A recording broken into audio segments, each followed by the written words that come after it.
Hello, and welcome to Mysteries, Monsters, and Mayhem. On this podcast, we like to talk about all kinds of weird and creepy things, including true crime, monsters, obviously, but often of the humankind. In fact, that's what we seem to tend to lean toward the most, because it's too easy when looking up monsters for them to be discredited, and then it's no fun to talk about them. Ghosts and cryptids and all that good stuff, and we welcome anything you want to send in to us about any of that, or funny stories, or I'm sure at some point we'll be like, hey, I want to hear more stories like this. In fact, you know what, from last time, I want to hear Wild West stories. Send them to me. Send them in. Exactly. You can email them into mysteriesmonstersmayhem@gmail.com. You can use the form to submit them on our website, mysteriesmonstersmayhem.com. You can even post them to us on our Facebook page. Yes. This is Mysteries, Monsters, and Mayhem. I am MB Partlow.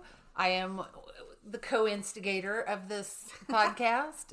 I live in a fantasy world of my own making, and it's very pleasant there, and I laugh a lot.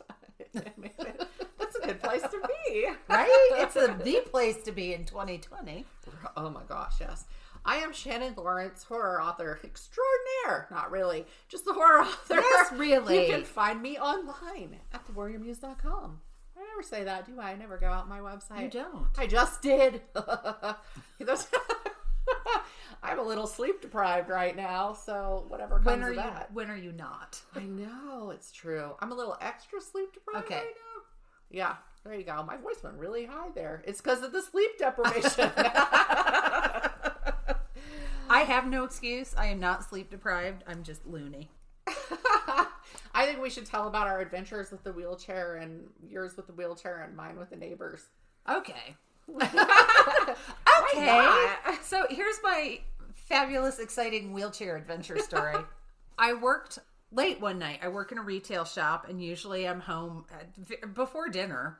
So one night I worked, for me, very late. It was like 8 o'clock before I left the shop. And I'm driving home. For anybody who cares, I was driving down Palmer Park Boulevard between Academy and Circle. And that is as close as I'll get to giving out my address. So, and I see these lights flashing on the right-hand side on one of the side streets. So I think, the cops must be parked there. Why are they flashing their lights in such an insane pattern? And I get a little closer and I'm like, well, because you dumbass, those are not police lights. Yes, I talk to myself out loud in the car, and sometimes I call myself names. Me too. So, and there was my verbal tick. Aha! So now we're going to be all weird because I do the editing, and I told her that I now know more about our verbal tics than I ever wanted to know. And how they are reproduced by the microphone on the computer. Yes, and how I recognize Visually. the sound waves. It's so fun. Anyway, I'm driving down the street, and as I get closer, I'm trying to figure out what these lights are. And as I drive past, I look and I realize it's a motorized wheelchair, and it's kind of canted. It's not tipped over, but it's not sitting up straight. It's like one or two wheels are off the curb, and there's not a nice, smooth, ADA compliant ramp there. It's just a curb. So I keep going till I get to the stoplight, and I'm like, what do I do? Do I turn around? Do I go back? So I went around the block. It wasn't a short. I had to go up and around. You can't tell. I'm waving my arms. That would make all the difference if you can see that. You know exactly where she was. Yes. So I come back down Palmer Park Boulevard, and I turn right on the street where this wheelchair is. And the lights are still flashing, but not quite as many lights. Like, it's powered down a notch. And I can see that there are things in the seat, and there's like a bag hanging off the back of it, like not really a knapsack, but kind of like a purse or something. And so I drive down the street with my brights on. I'm sure everybody who lives there appreciated me. If they're smart, they have curtains. Yes. So I get to the end of the street. Every time I say so, I'm going to stop and go, no. I get to the end of the street, turn around, come back up so I can look on the other side of the street with my brights on. And this was one of those days I had gone to work without my cell phone, and I'm alone in my car, and I don't want to get out and knock on a stranger's door or, stroll around a neighborhood I'm unfamiliar with by myself in the dark without my cell phone. I get home, I walk in the door, and Thing 2 and Joe are like, can we have dinner now? Because everybody is starving. And I'm like, no, I went by a wheelchair that looked abandoned and had emergency flashers on, and I need somebody to go back with me and see what the hell happened. And they both jumped up and said, let me get my shoes on. So we go back. Again, can't see anything. Can't see any person who looks like they might belong. So we knock. Laying on the ground. Laying on the ground. That was my fear. And then I thought, I probably can't lift this person. But so the point being that these two people, my family, had their cell phones. We get back, we can't see anything, so we go knock on the door that's closest. That was the other thing I hadn't wanted to do, was knock on the door by myself and not have a cell phone with 911 with my finger hovering. Right. So very nice man opens the door, and we introduce ourselves, and we're like, hi. I said, I'm sorry, we drove by and saw the wheelchair, and we're just worried. And he said, it's okay. It's been there for quite a while. We have called the city. Other people have stopped. Other people have looked around. Other people have made phone calls. It is very nice that you stopped. You're good people because you stopped, but I can't tell you what happened or who it belongs to. But I can tell you it's been there for at least an hour and a half. So we were like, alrighty then. Okay. We could go home and eat dinner without guilt now. Right. Everything's okay, at least as much as we can do. But we did what we could, and I went home and had a peanut butter sandwich. Back when my dad was, he had ALS, and he had this motorized wheelchair that was specially made, and there was a joystick, so all he had to be able to move was one finger. And he, at first, because he specifically got it made so that it had some off-road features, some more rugged tires and stuff, he would go and hike in his wheelchair in Ute Valley Park, because he'd always hiked Ute Valley Park before when he was able in Blodgett Peak. And he got stuck in the mud, and we got a phone call. Jeff had to go get him out of the mud or something. And I was like, oh my God, you need to stop, because you're just stuck in a wheelchair and you can't do anything. But he was happy out there. This one had a joystick in the seat. Okay. Like it was a separate piece, but it was sitting in the seat. So that was my little adventure. What was your little public safety adventure? Let's see. So I finished researching for a podcast last night about 4:45 in the morning. And then I was looking for my cat, Athena, because she's a little chonk monster and she never turns down food. And she didn't come down for her soft food earlier. And then I realized I'd heard her meow and I hadn't gone to investigate. And maybe she was locked in a room or locked outside, even though the meow had seemed too loud. So anyway, I'm looking for my cat. I open the front door and I call out, Athena, kiki, kiki. And then there's some people at 5 o'clock in the morning across the street at our across the street neighbor's house. And there's a car parked out front running and the garage door is open. And at first I just registered, don't want them to think I'm spying on them. So I just shut the door. Didn't pay them any attention. Then I'm walking around and I'm like, wait a second. Why are there, that was a 5th car at their house. They've got their 20-something son and family and grandchild living with them. And so then I start getting worried and I look outside again just in time for the car to take off and the garage door to still be left open. So then I'm worrying, and I should say, I am the weirdo that takes late night walks and is known to knock on people's doors because they've left their garage door open. Because I'm like, you're going to get robbed in the middle of the night if you don't close this. And I've never had anybody be rude when they answered. I've had a lot of people not hear me or not come to the door or whatever. If their windows are cracked, I'm like, your garage is open if you can hear me. I live on the next street. So yeah, so I was worried, and then I went back upstairs, and then I come back downstairs, and I look out again, and it's still open, but the light has gone out, and I'm like, crap.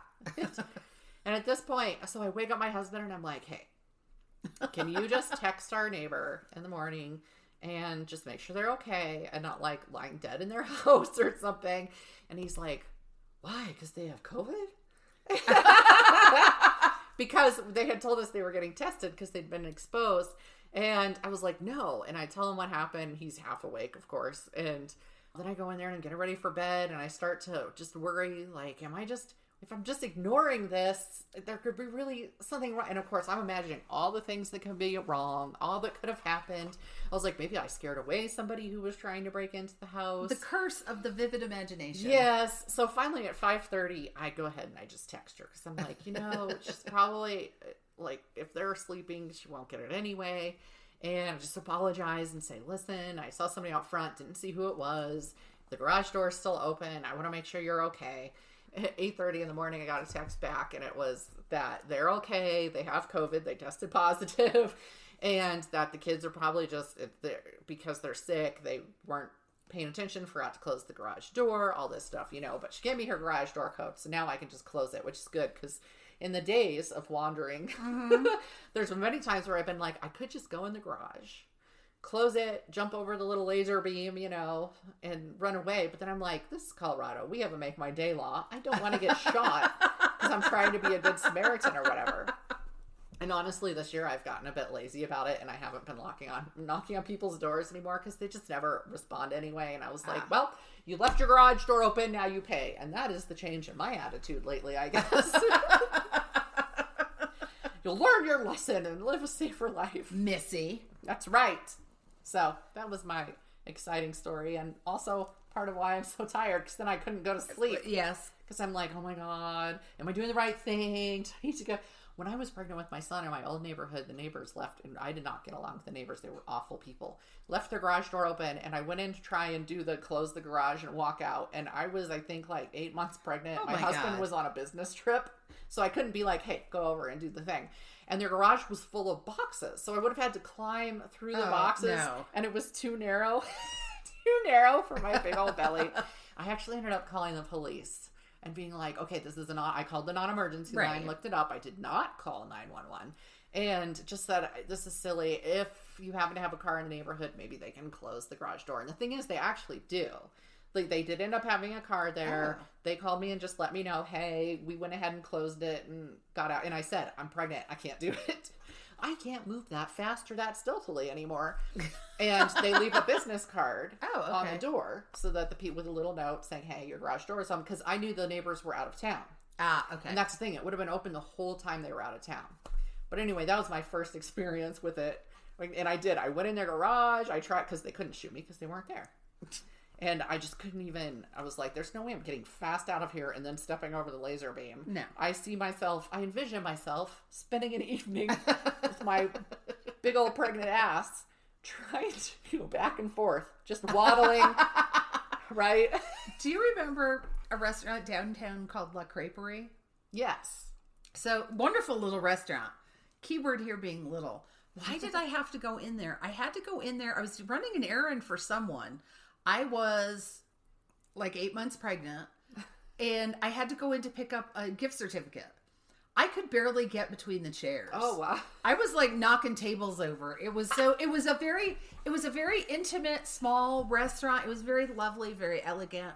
And I was just like, could you help me get out? I also got into a restaurant. It was downtown. It was, what's the pizza place? The one next to the Screwed Heifer?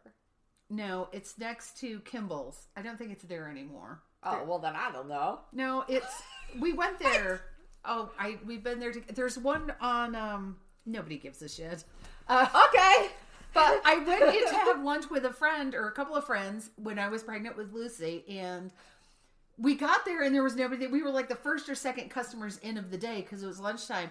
And when we got up to leave, I'm standing there and I start taking a step in one direction, then a step in another direction, and I finally yelled, "I'm pregnant, let me out." Because with people in the chairs, there was too much of me. Move, you fuckers. Move, you fuckers, or I will piss on your foot. I swear. So this is a good time to give the warning we didn't give at the top of the show.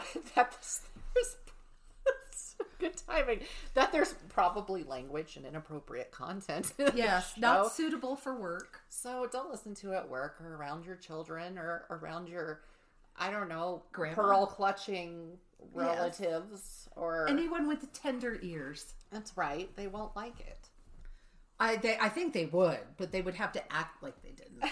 They'd have to act all snooty and superior. That's right. Oh yeah, when people tell me, like, oh, you know what? Intelligent people don't use profanity. And actually, the fuck they do. Multiple studies have now shown that we absolutely do. Exactly. I'm like, I am intelligent. That's one thing I will say for myself. I'm an intelligent person. And I cuss. Sometimes like a sailor, sometimes like the sailor's illegitimate brother. I always say I swear like a sailor's drunk uncle. Yes, basically. I like that. Oh, I told somebody I was jealous of their handwriting, and then I was like, you know what? I actually write like a drunk doctor with crossed eyes. And That's what I write like. Yeah, it's really bad. It is. Bad. I used to, when I worked at the restaurant, I'd have to make a pie list at the end of the night, and you give it to the cook through the window. And like one of them, her name was Taylor. She was like, I always just rewrite this for the person the next day so they can pull the right pies. Yup. So, since we're laughing a lot, I have to ask you, have you ever seen Trey Kennedy on Facebook or on YouTube? No. He's a comedian, and he does all these, I can't say imitations, because it's not like he's doing famous people. It's not like he's, doing John Wayne. He's just doing voices. But he does like this teenager. He does a middle schooler. Oh, you will laugh so hard. It's like a middle school boy. He puts on like braces and a hoodie, and he's like, God, dude. And then he also does the voice of the kid's mother. Oh, God. It is so perfect. And then he does this one, Women in the Fall, and he's like, oh my God, I need a good spice latte. Except it's much more developed than that. He's really, really funny. Where are my Uggs? Yes. Are those super comfortable? Is that what the draw is for Uggs? I don't know. We had some Uggs clogs at the shop, but 2 pair have already sold. All right. They're expensive. I'm like, they're too expensive for me to consider them comfortable. Speaking of expensive, there was a Black Friday sale on Unique Vintage. Did you buy anything? I did. They had $25 dresses. You know how I like my rockabilly dresses and stuff. So I should write down. I bought 3 dresses. Oh my God. 2 dresses and a shirt. Maybe I'll look at them, because maybe they'll have a Cyber Monday special. That's the thing. I'm like, oh, I should have waited. And people are now going, Cyber Monday was so long ago. I know, that's true. Can't even advertise for them. Because this will air on December 30th. So Happy New Year, y'all. Woo! Well, I'll probably be trapped in our home still. I think we should all put on something sparkly and festive and cleavagey and pour us a big fucking glass of champagne and just Zoom everybody we know and wish them a Happy New Year. That would be fun. When the kids were little, we used to get a bunch of light sticks and noisemakers, and at midnight we'd go out and do the march around the neighborhood. Mm-hmm. And it was fun. We heard a bunch of people cheering last year when we went out front, so we have a view of Pikes Peak, and they do fireworks on. There's a group. Yes. What are they called? The group Ataman. The Ataman. They hike to the top. Yeah, they start the day before because they hike halfway up in camp, and I'm like, in January on a Colorado 14er. Yeah, I'm like, what is the attraction of doing this? It's fucking cold. And you have to sleep on the ground. I have to say, so we have an acquaintance, right? Who a writer acquaintance. I guess I might as well say his name. Joel Cubellin. Oh, he would do it. And, well, he'd hike 14ers. He would run. He wouldn't hike. He'd just be like, what's taking you guys so long? I know he couldn't go do a 14er, so he did the incline. And I was like, you probably, like 2 minutes. He probably did it like 6 times. I would die 5 times before I got to the top. Probably throw up, I'm thinking. Yeah, but he hikes 14. And the thing is, I covet that. Like, I would love, because I love hiking, I would love to hike up 14ers. I am not in a current health position to be able to do that. And I had told my son for a little bit, we had this goal, and we were like, all right, so we're going to hike up this nearby hill that goes up into Ute Valley Park. That's a hellacious hill all on its own. And we're going to do that every day. I actually did that for 1 year. I'd start it every day. I'd go out there even when it was snowy, even if I had to go out late at night with a flashlight and try not to die. And I would go up to the top of it and back down because I was like, this, if nothing else gets my lungs healthy, this must. And then it fell down. I kind of wanted to go up there and take a picture of Pikes Peak each day from it and do one of those videos people do. But that would be fun. I am not that consistent. Yeah. I wanted to do that at Palmer Park at the Overlook. Mm-hmm. In the dog park. Because there's a beautiful shot of the city and Pikes Peak. And I was like, I should take the dog up and take my camera. Or just my phone and every day take a picture. And I'm like, yeah, that would be a good thing. Yeah. I really just must give props to anybody who's actually managed to do anything like that. Because my thing is, I go places. So, like, well, I did. Yeah. Pre-pandemic, I went places. So, I I knew I couldn't do it consistently at the same time each day, and that would be way cooler because it's darkening, so you know that you're getting to winter, and then it's starting. That would be awesome, but there's no way I could consistently do it. I can't either. So, so I finally watched Antebellum, and we talked about it, I think, 2 episodes, and you said, what is Antebellum about? And I said, I'll tell you after I watch it. And so I'm here to tell you that I can't tell you now that I've watched it, but I did watch it last night. It was my reward for finishing a big class that I had to do that was stressing me out, and I loved it. I can tell you that. Would I like it? I think so. A lot of people don't like the twist, and the twist is why I can't tell you what it's about. That's fine. And but it's not like super gory, is it? No. Okay. Not at all. And it reminded me of 2 things. It reminded me of an M. Night Shyamalan movie that I can't say because that would also give away part of the twist. Not all of it, because it's different, but it gives away a chunk of it. And Handmaid's Tale. The Handmaid's Tale. It was reminiscent of something of that, but we're speaking about antebellum slavery. Okay, now that intrigues me. And you said her name. Was it Janelle Monáe? Is the star. I find her intriguing. Yes. And Jenna Malone's in it, and that chick is really good at just making me hate her guts. No matter what she is in, I hate her guts, and I hated her guts in this, which means probably she's a good actress. What else has she been in? Oh gosh, I don't know. So many things. Always as a young girl. If I think of one, I'll say it. But just a lot of things. You'd know her if you saw her. But yeah, I really enjoyed the movie. There's this reclamation of an imagery at the end that I loved. And I don't know if it was specifically done for that reason. I suspect it was, right? If I got it, certainly a black filmmaker intended it in his movie. But that imagery, that reclamation of this thing, and yes, I was like, yes. But the thing is, people didn't like the twist, and I feel the twist made it twice as horrifying. And perhaps they're not thinking about that when they hate the twist. Well, when I watch it, I will. Oh yeah, so I recommend. We will talk about it. It kind of dovetails in with a book I was reading, which I actually wrote down both the title and the author. Anyway, I read The Year of the Witching by Alexis Henderson. Okay, it's very allegorical, which is not always my jam, but this was fantasy, and it really put black and white relations under a different lens, but not different than what we have. I'm really botching the description of it. It's a really well done book, and I would recommend it. Yeah, you get partway through it and you're like, great. We create another society and we still have the same problems because human beings suck.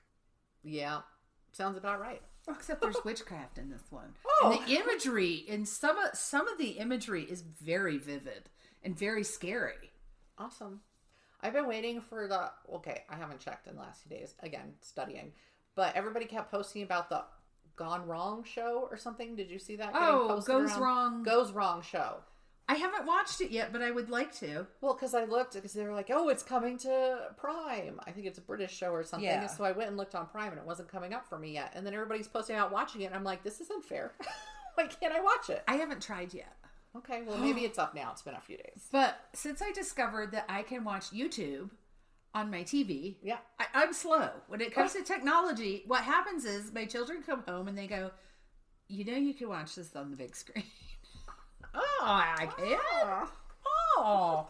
But do you watch Good Mythical Morning? No. Oh my God. Rhett and Link. I love them so much.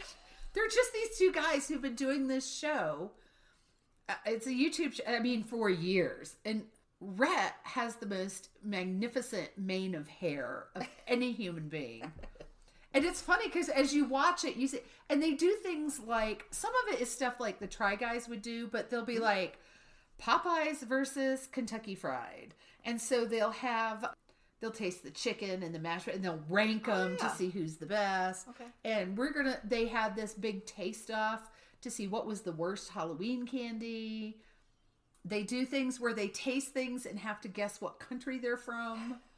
They're ridiculous, but they're smart. They also wrote a horror novel together called the something of Bleak Creek. Huh. I think I heard of them, and I think I heard of that book. I haven't read it, though. I have. It was decent. Speaking of the Try Guys, have you watched anything of theirs recently? I haven't. The problem is I stopped, the algorithms on Facebook have been made so that I can't see the crap from the pages I like. So so what's the point? I haven't seen anything from them in a long time either. It drives me nuts out, but I enjoy them. Also, I was reminded because I had 2 Brandon Ferris videos in my memories today on Facebook. So it was one where he was trying treats from like Japan, I think. Yeah. What was the other one? I don't know, but I still, that one that we watched at conference was the best, where he had to eat the freeze-dried spider. You have to understand, I was at a conference, and this was exactly 1 week after my mother's funeral. And I was dying. Shannon was in the middle of a massive gallbladder attack. Yeah, I had a gallbladder infection, and actually had 2 days after conference had surgery to remove it. And I was in the middle of serotonin syndrome, which I didn't know yet, for the medication they'd put me on for fibromyalgia. So the big thing at conference, at Pikes Peak Writers Conference, I'll give them a shout out because we love them. And we've been involved with conference for, it seems like, thousands of years. Forever. So after dinner on both Friday and Saturday nights, there's what's called BarCon, and everybody goes to the bar and hangs out, and some people drink and some people don't, and they network and they catch up with their buddies. And I looked at Shannon and said, I can't do this. I'm going up to the room. And Shannon was like, thank God, I'll go with you. So we go up to the room, take off the makeup, the nice clothes, put on our pajamas. We're in our separate beds, and we put on the TV and watch Brandon Ferris, who is hilarious. And we watch him eat this freeze-dried spider. He's terrified of spiders. It was exactly what we needed. It was amazing. I laughed so hard. I've rewatched it since then. I still almost pee myself because I laughed so He's shaking. He's so scared. And he keeps freaking out because he feels something or whatever. It moved. And then it moved. I swear it moved. And so he's dropping it. And then he has to pick it up. Flings it. Right, just into there. And then he has to pick it up again, which means he has to touch it, which just makes him freak out more. And then pieces start falling off because he keeps panicking. It's the greatest thing ever. Yeah. Probably even if we hadn't been in terrible places. Yes, it still would have been very, very funny. That's right. So, I haven't watched that in a while. Anything else? Because we're at 30 minutes. Oh, no, let me get my paper out and get ready to jump right in. Woohoo! Because I am going to talk about... And I'm going to have my cough drop while you're talking. All right. I'm like, wait, where's her name? There she is, Lyda. Why do I not have her last name? Wow. Well, she had so many. Her name was, initially it was Lyda Trueblood. Her maiden name. I can try and look it up. That was her maiden name. Oh, okay. So this is the story of Twin Falls, Idaho's serial killer, Lady Bluebeard. So she was definitely Idaho's, but probably the United States' first female serial killer. Now, I will tell you, this is a little bit of a sidebar. Calling her Lady Bluebeard is a misnomer because, and this was, all the articles I found did refer to her that way, but there was a prior Lady Bluebeard who just will make your blood run cold because she... Oh, goodness. Yes. She killed men, women, children, probably cats, dogs, gerbils, you name it.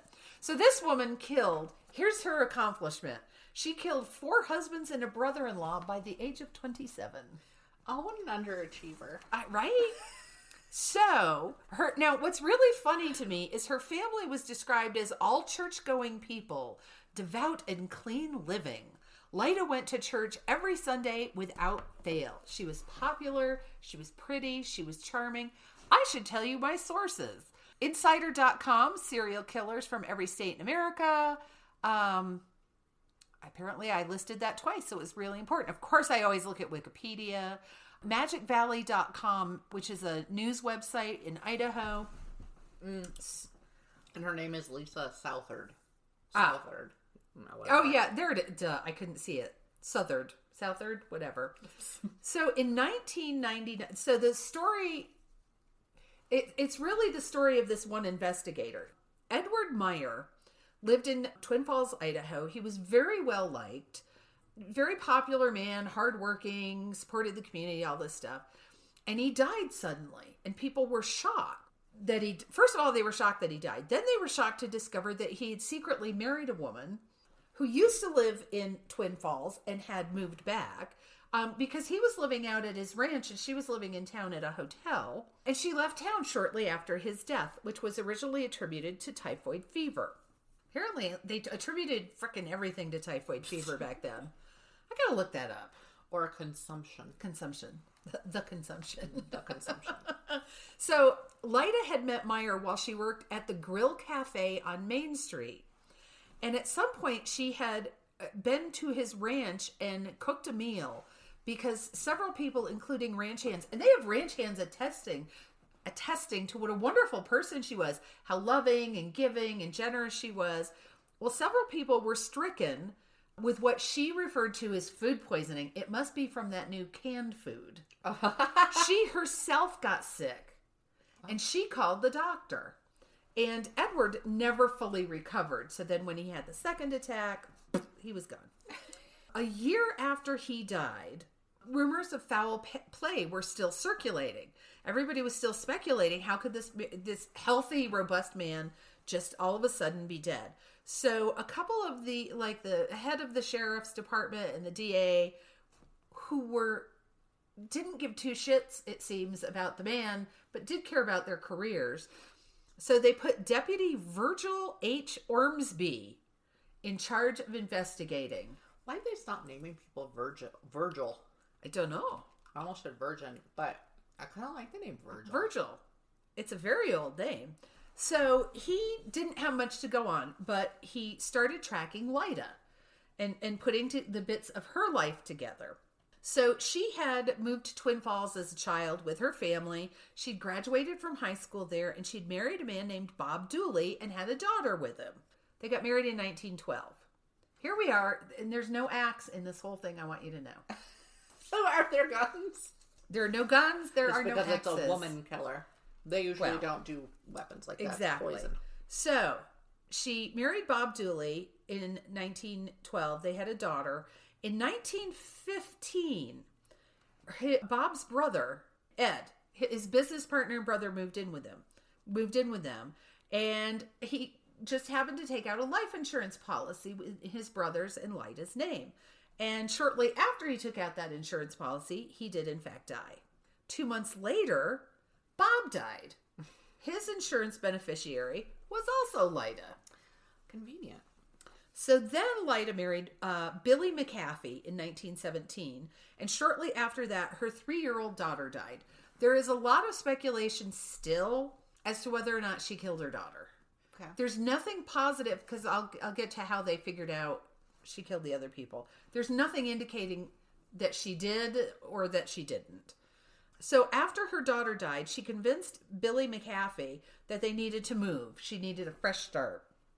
So they moved to Montana. Billy died in 1918. And guess what? There was another life insurance policy involved. But he had let it lapse.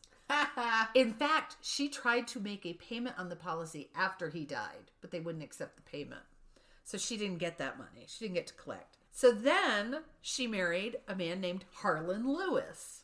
Now, are there any Guiding Light fans out there? Oh. Genoa City, Guiding Light. Harlan Lewis was the patriarch of the Lewis family, the Lewis oil family. Oh. Just nod. Smile and nod, smile and nod. Stuck on my cough drop. I read this and I was like, oh my God, I wonder if that was the inspiration for Harlan Lewis. But anyway, probably not. So she married Harlan Lewis in Billings, Montana in 1919, and he died 4 months later. The rumor is that she packed her bags. She was packing her suitcase while Harlan was writhing on the floor in pain. Cold-hearted. Yeah. Now, I'm like, how do they know that? Did she confess to that? Because Harlan wasn't talking after he died. No. Ormsby is still on her trail. So he discovers in the McAfee home, yes, which is in Montana, he discovers in the basement a pot where Lyda has been boiling flypaper to remove the arsenic. And that's what she used to poison her husband. Mm-hmm. So after that, everyone and I do mean all of them, were exhumed, and everyone except her daughter had arsenic poisoning. Okay. And it's like, wow. Nice of her to spare her daughter. Yeah, if she did. So Ormsby went to, I think he passed through Colorado. He went to Mexico. He went to California, and she did get married again in California to her, was that her fifth husband? I mean, in the nick of time, because he found them in Honolulu, because her husband was in the Navy. He had applied for life insurance, and it hadn't gone through yet. So, this story is not yet done. She is a Timex watch. Yeah, she takes a licking and keeps on ticking. So, she was convicted of second-degree murder of Edward Meyer, and that was apparently the only one she was convicted of, in November of 1921, and she was sentenced to 10 years to life in the state penitentiary in Boise, which I realize I do not pronounce like the people of Boise do. I don't know how they pronounce it, but they always tell me I'm wrong. Okay. So. Boise. I think it's Boise. I don't know. If anybody out there knows, please tell me. Anyway, in prison, she turned on the charm again and charmed a trustee named David Minton, who I think was in for robbery. So after his release, he helped her escape on May 4th, 1931. He was quickly captured and said she had left him and gone to Colorado. He's fucking lucky she didn't poison him. Does he realize this? No. Does he not go, what are you in for? Well, I've poisoned several of my husbands. Hey, let's hook up. Man, I just want to marry you so bad right now. I don't know what it is. So she married a man named Harry Whitlock in Denver, which is where she was living until she was recaptured in July of 1932. So she was only out for about a year, a little over a year.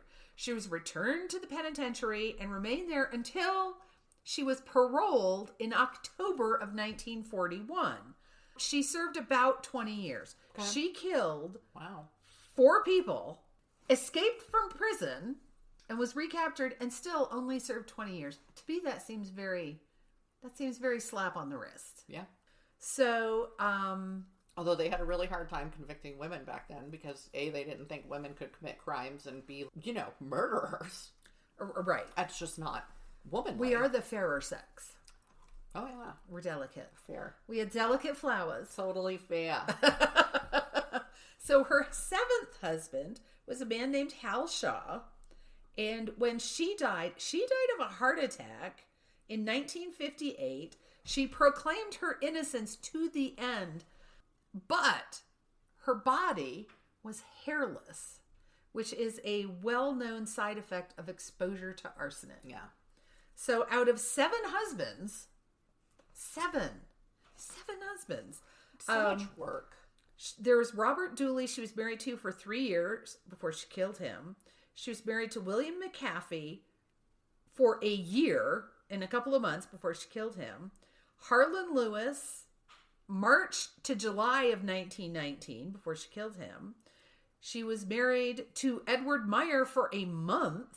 How long did she wait between marriages? Like, did she spend all the money and have to get remarried? There was a thing. The amount started getting bigger. Yeah, she did wait. Yeah, because in between husbands 1 and 2, there was like 2 years. Between husbands 2 and 3, there was like 6 months.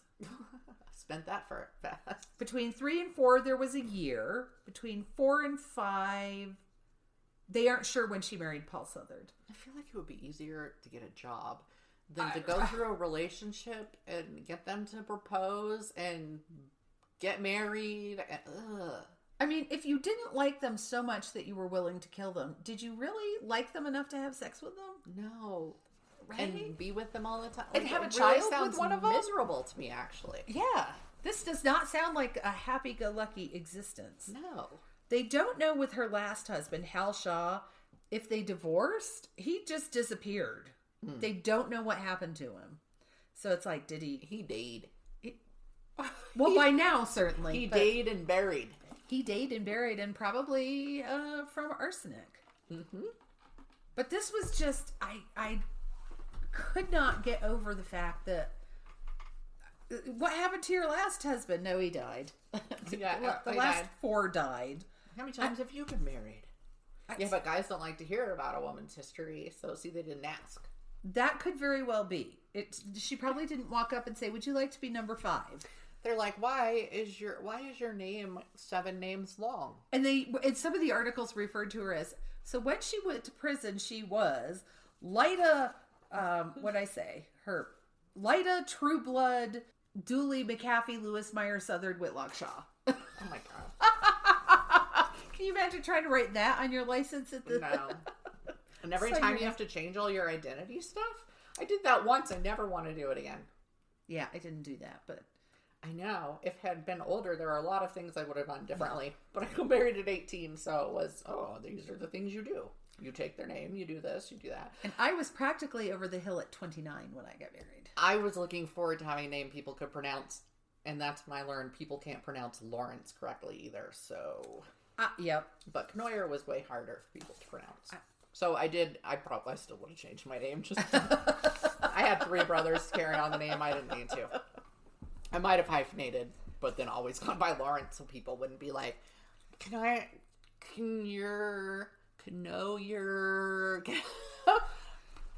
love, because Joe's last name is Loyal. Mm-hmm. People, when they see it written, because it's Loyall, they always want to pronounce it Loyal. And I'm like... The 2 L's make it harder. Make it Al? No, they make it all. Loyal. No, it's just...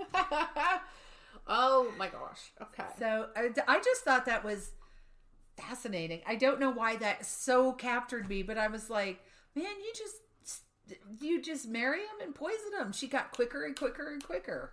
Here's the thing too. If you think about it, there are probably far more of these Black Widows than we know about, because probably. I mean, even Pete Klisnet has said, and he did a course for Pikes Peak Writers Conference one year, and he pointed out that women are harder to catch. They tend to be savvier. They tend to use things like poison so that it can be hidden if they know what they're doing. Mm-hmm. Unless there's some symptom that says test for this, there's a lot of things that they're not going to test for. Well, and in the middle, that one where she poisoned everybody a little bit. Yep. To kind of and throw she them got off herself sick. Yep. And, yeah, so she was getting savvy, right? Yes, as opposed to standing outside the window and shooting at them. And if it's somebody who did it one time, way easier for them not to get caught. Or yes. 2 times, even then, that's not out of the ordinary. How many marriages what is it, Elizabeth Taylor had a bunch. 7? No, 5? It might have been 7. And she married Richard Burton twice. She's not the only person I know who's done that. My childhood friend got married to the same person again.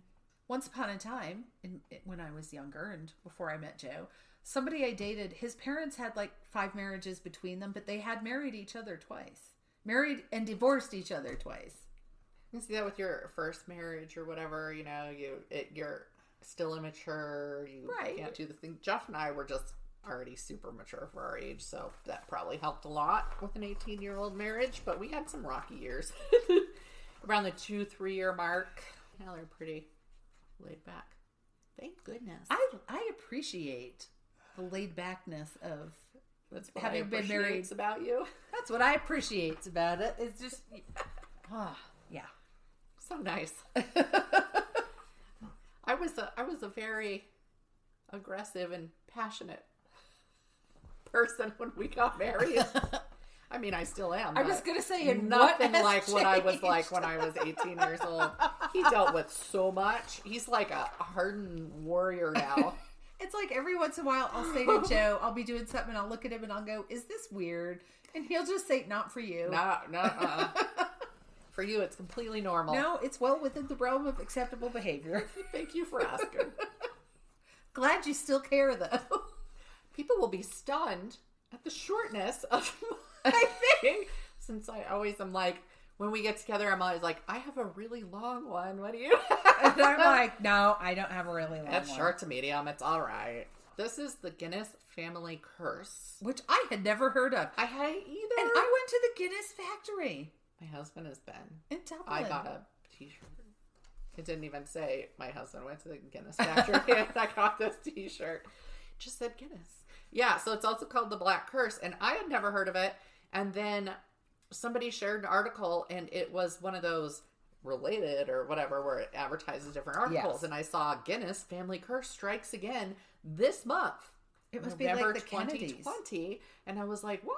And so I looked it up, and sure enough. Well, let's hear about it. All right. I'm dying to know. So, the headline of this New York Post article, which I believe is a tabloid, was Guinness Family Curse strikes again as young heiress drowns in pool. So, I needed to look further into that. And so we go to Arthur Guinness. He was born 1725 in County Kildare, Ireland.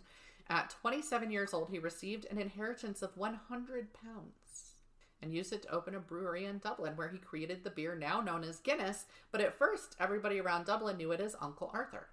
I like that. I'm going to go have me a wee draught of Uncle Arthur today. That sounds kind of dirty. I don't know. That was a terrible accent. Pardon it. Or not. I don't care. I used to be able to do accents really well, and then my passion for it died. On December 31st, 1759, he signed a 9,000-year lease for 4 acres of land near Dublin. That's right. Yes, he was so confident.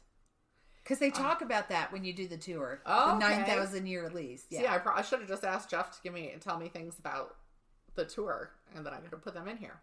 And that's where he had his brewery. Despite his religion, which was Protestant in the middle of Irish Catholic territory, and his unpopular political leanings, he supported Ireland remaining part of the UK. He was a well-respected man who donated to many charities in the arts, and people liked him, and they really liked his beer. He became rich in his lifetime. This wasn't I created a successful thing, and now my children get to have all the money. He got married, had 21 children.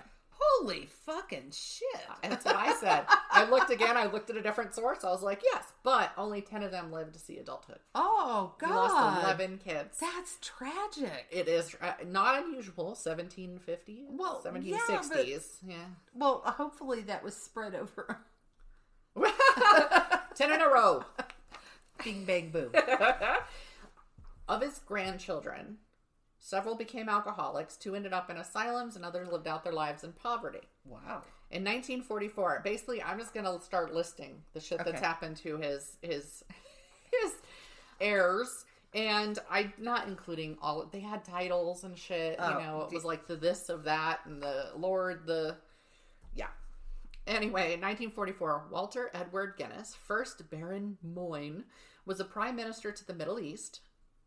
He was killed in Cairo by a Jewish terrorist group who attacked his limo in a cavalcade or whatever. They said that the terrorist group was either called Leahy or the Stern Gang. The Baron's daughter-in-law then left his son and ran away with the head of the British Union of Fascists right after his dad died. Oh my God, what poor timing. Bitch. Right? Arthur Onslow Edward Guinness, 33 years old, was killed in action near the end of World War II. December 18th, 1966, Patrick Brown, a Guinness heir, he was called Tara. His nickname was Tara, and that confused me. There were 2 different people named Patrick who were also called Tara, so I guess that was the nickname from him named Patrick or something. Anyway, ran a red light in Kensington, smashed into a van, causing his death. He was a party boy and friends with the Beatles, and it said A Day in the Life was inspired by his death. Wow. In fact, it has a line like, he lost his mind in his car, something like that. There's a He line blew his mind out in a car. He blew his mind out in a car. Yeah. He didn't notice that the lights had changed. Yep. That's exactly it. He ran through a red light. So, yeah, he palled around with them, and so Lennon's song is said to be about his death. In 1978, Lady Henrietta was a passenger in a car crash in the French Riviera in her boyfriend's Aston Martin, suffering serious injuries. She fled to Italy, where she ended up committing suicide at 35 by jumping off a bridge, and she was quoted in several articles as having said that she would have been happier if she'd been poor. That's not the exact quote, but if I hadn't been so rich, I would have been happier. No, sister, you wouldn't have. You just wouldn't have been as spoiled. In June 1978... there are at least 4 in 1978. Oh my God. It was a bad year for them. Major Dennis Guinness, his parents, really. Dennis Guinness. Unless it's pronounced different, it's Dennys, but I think it's Dennis Guinness. I think his parents were douchebags. Was arrested for brandishing a gun in Hampshire, got bail, went home, and died. That's all it says. He was found dead in his parents' house. Was he found dead of drug overdose? Was he found dead of suicide? No freaking idea. Wow. Cyanide poisoning. They pretended they didn't know him. The Guinnesses were like, what? He's no relation of ours. Yeah, okay. Because he was a bit of a black sheep. And he'd been arrested. That people had called in for brandishing a gun. He was, yeah. The same year, John Guinness, who was an aide to the British Prime Minister James Callaghan, had a car accident that killed his son Peter and injured the other child. Oh. I think Peter was 4. And yet another event in 1978. Natalia Sitkowitz, great-granddaughter of an heir, fell off the toilet into a bath while high on heroin and died. She drowned. The bath was full of water. She was on the toilet. She fell. She drowned. What a terrible... My toilet isn't that high. You're not on heroin. This is true. You could probably I am fall also not that. all manner of ways off of a toilet. I'm just thinking, I'm like leaning over and I'm like, I think you would have to have and was she going to the bathroom? It didn't say she was actually going to the bathroom. Was true. she sitting on the back of it and that would make... injecting herself? She could have been squatting on the toilet. There's just the not lid a lot down. of information, which is like, I'm just gonna list them because nobody's giving me enough information. She fell off the toilet into the bath, tub. which was full of water. And then her high ass drowned. Wow. It's not funny, but it's funny. Maureen Guinness was an alcoholic who abandoned her children to be raised by their nanny while she traveled and partied. Nice work if you can get it. Right? Well, it was very important to her. She was considered extremely beautiful, and so it was important. She was like the evil stepmother in Snow White. Her children are also considered victims, obviously, because she neglected them. The oldest, a daughter, Lady Caroline of something. Wait, what happened to her? The beautiful Nothing. one. She didn't get killed. Okay. It was just that she was a terrible... Just the setup. Okay. Part of the curse is that they had big problems with alcoholism, but mostly drugs. Wow. A huge drug. Okay, well, they were rich. They could afford heroin. They could afford cocaine. They could afford, rich people drugs, I guess. So Lady Caroline ended up having to beg food from the neighbors at some point because she wasn't leaving money with the nanny. She just abandoned them. So she grew up to be an author. Like there was this whole section on one of them about her, and I'm waiting for the bad news. There wasn't any. It was Lady Caroline of something. She married a Parisian artist, moved to Paris with him, became an actually highly respected author, had a really good sense of humor. When she was dying of, I don't know, pneumonia or something, I don't remember. Because again, it had no bearing on what I was saying. Yet I'm talking about it anyway, so I should have just written it down. I don't know if there was holy water or something, and she was like, that could have killed me all by itself. So she apparently was just a fun person. In June 1986, Olivia Shannon, it's Channon, daughter of an heir, died of a drug overdose after partying with Count Gottfried von Bismarck, who was the grandson of Otto von Bismarck, at Christ Church College, Oxford. Brought great embarrassment down on Oxford because they were trying to show that they weren't full of a bunch of rich prats. And then some rich prats decided to get really messed up. Her cousin Sebastian Guinness was charged with having supplied her with the drugs that killed her. It's claimed she'd written a suicide note, which was torn up publicly and then disappeared along with her diary. Count Godfrey died of a cocaine overdose in 2007, having never recovered from his part in her death. He was not an heir, but it was like a relation, a branch of what happened. In 1999, Sheelin Rose Nugent, niece of Lady Henrietta Guinness, who was the one who jumped off the bridge in Italy, died in a freak accident when her horse, which was drawing a Romani caravan, panicked. And the caravan, we're not talking a trail of things, it was a the horse panicked. She was able to slow the horse down ultimately. She was a really good horsewoman. This was her horse that she was very familiar with. It was a good horse, but it got panicked. She slowed it, but at that point they were like on an awkward part of the road. There was a hill, so the caravan rolled up beside it, right? Beside the horse, and then it flipped. And it crushed her. It fell on her and crushed her body. What an awful... Yeah. They said that it took 7 full-grown men to lift that caravan off of her. It was so heavy to get to her crushed body. She died on her mother's birthday. God. And then her mother, Lady May Smith, had the caravan burned. Understandably. Robert Hesketh, the Lord Moyne's son-in-law, died of a drug overdose November 2004. Lord Moyne, who was killed in Cairo. In 2009, Claire Irby was in the news for getting drunk and misbehaving on a flight. The Guinness clan denied knowledge of her, just like they had Major Dennis Guinness. That brings us to the most recent article. Wow. Her name was Honor Ulof, age 19. She was the granddaughter of Benjamin Guinness. She died at a family barbecue. There were 4 families there. It was the summer, by the way, when everybody was supposed to be staying away from each other. There were 4 families at this barbecue. Her 15-year-old brother found her at the bottom of the pool. They were all outside, backs turned to the pool, Right. She was in the hot tub with 2 of her friends or whatever, but their backs were turned to the hot tub. So they think that she slipped and fell and hit her head. So she had shoulder and head injuries, severe. Okay. He was able to alert the family. They pulled her out. They couldn't get her resuscitated. She died 6 days later in the hospital with brain injuries. So yeah, she probably just tripped and plunged right in, or hit her head on the side, or who knows. No one seems to have a reason for the curse. There's no, Arthur did this thing and now his family is cursed, which you usually get from most of them. Wow. And in fact, he was well liked.